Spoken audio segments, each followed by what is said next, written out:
এখন সরকার রাতারাতি তো এটার সমাধান করতে পারবে না। মাননীয় প্রধানমন্ত্রী পরিষ্কারভাবে বলেছেন যে আমরা দুঃখ প্রকাশ করি, জনগণের কষ্ট হচ্ছে, তিনি দুঃখ প্রকাশ করছেন। জনগণের সমস্যা অ্যাড্রেস করা সরকারের দায়িত্ব, সরকার চেষ্টা করছে বিভিন্ন ভাবে।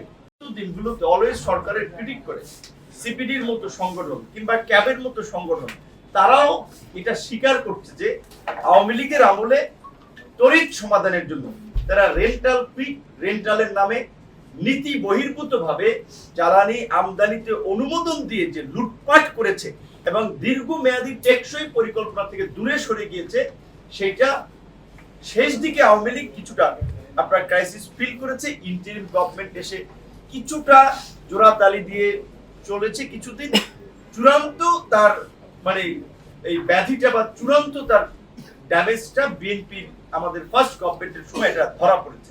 এখন সরকার রাতারাতি তো এটার সমাধান করতে পারবে না। মাননীয় প্রধানমন্ত্রী পরিষ্কারভাবে বলেছেন যে আমরা lily whip chia mystic glowing body wash, secret two ultimate glow.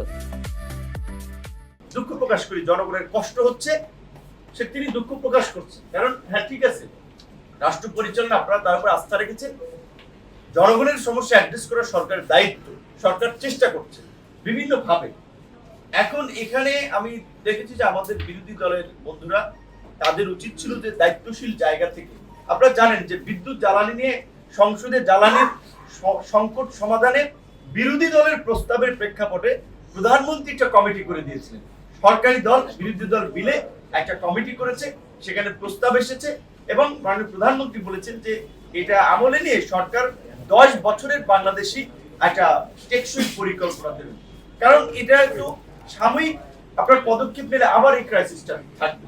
সেই জায়গা থেকে সরকার তো বিরোধী দলের মতামত এখানে নিচ্ছে, তারপরেও শুধুমাত্র সস্তা পলিটিক্স করার জন্য, ফেসবুকে লাইক কমেন্ট শেয়ারের জন্য ফেসবুকে প্রস্তাবনা দেন কিংবা এইটা নিয়ে বাইরে উত্তেজনা তৈরি করা আমাদের বিরোধী দল, এটা তাদের একটা হঠকারী কাজ।